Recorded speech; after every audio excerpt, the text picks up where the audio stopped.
Very short video today because I only have 3 things to cover, and 2 of those things won't take long to get through. So we'll just start off with the main thing that you probably clicked for. It is the fact that we have a new easiest extreme demon in the game. If I scroll all the way down here, we can see that the very bottom, 1545th place, is a level called Rockhammer. I don't actually know to pronounce it correctly, but it placed below Red World. The AREDL also got a new update that I forgot to mention in a video, so that's why there's a bunch of green stuff. Those are ones I have submitted to the AREDL, but I've only submitted like 8% of my completions, so honestly I would rather not have these exist than only have a couple of my completions. But nevertheless, we're here to talk about Rockhammer. Red World has been the easiest extreme demon in the game according to the AREDL for 572 days up until this point, and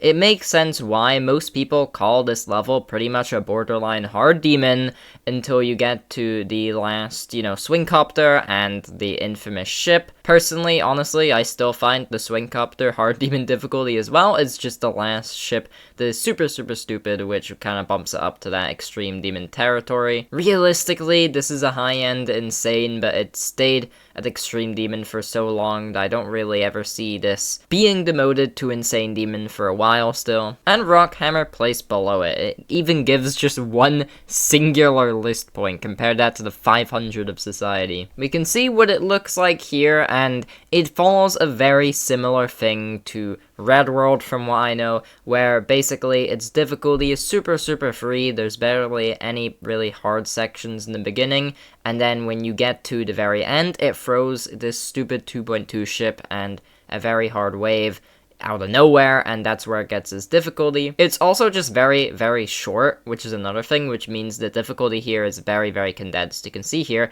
like this portal gameplay and wave corridor, it's super tight for, the easiest extreme demon, but it's just because of its length and, this part's difficulty compared to the first half. I found out about this level because of one of my friends beating it, Fusky, who also we made a video on a couple days ago with a world record fluke of WAV terminal. Now, realistically, this is not gonna stay as an extreme demon. I would say 90% of people that have beaten this have said that it's insane demon, with 10% saying it's probably extreme demon worthy. And with that conversion rate, we're probably looking to see this get demoted to insane demon, but you never know, because, at least lasted long enough to be placed on the AREDL. Most ones get demoted instantly. This one was able to place. Using Fusky as an example for why this should be insane demon, basically, he was having a hard time with the ending, but was still able to beat the level, but then figured out he wasn't recording, and then beat it the literal next attempt, and then played another attempt for fun and got 65, so he got 265% on this level, and most players are doing this in, the hundreds, sometimes even less, in like the 80s or 90s, attempt count-wise. So really, this just doesn't seem that bad of a level. I don't see it being extreme demon for much longer. Next up, let's talk about Extra Nuggies, who you probably know from the massive Angelicide progress. However, 4 hours ago, as of recording, Extra Nuggies posted a video saying Slaughterhouse 92%, which would have been a jump from unknown. I know that Extra Nuggies has way more skill because of Angelicide, but still a jump from unknown. And it would have been a fluke from 60%.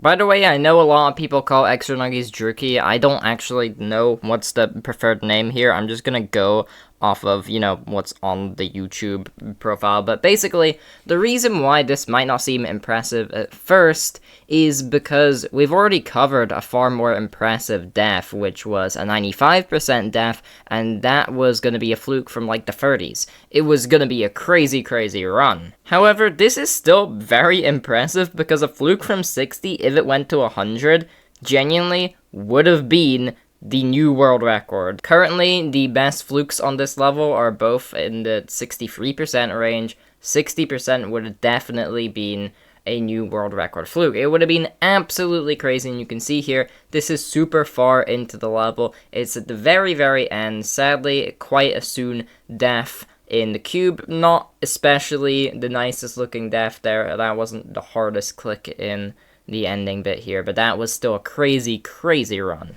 And Nethermind came back to Penumbral, which is a very high level on the demon list, and is already getting runs of 90%. And this is a double-edged sword because, you know, it's cool that he's getting progress on these really hard levels, but the more he focuses on this and avoids thinking space 2, the sadder the reality is that people like Dovin and maybe even Cursed are going to beat the level before him, which is sad because he was looking to be the next victor before even Trick, and sadly I just don't see it happening. But, this is very, very impressive. Considering Penumbral is still a top 15 level on the list, maybe that will change with Antarctic Lights. I don't exactly know. We can assume that that level is going to be a decent bit harder than Ultra Paracosm, so could land above, but we just have to wait and see. But yeah, that's pretty much all I have to cover today. Not much. Some other stuff did happen, but I just don't have the time to cover it right now. But yeah, thanks for watching. Hope you learned something that you didn't already know, and peace.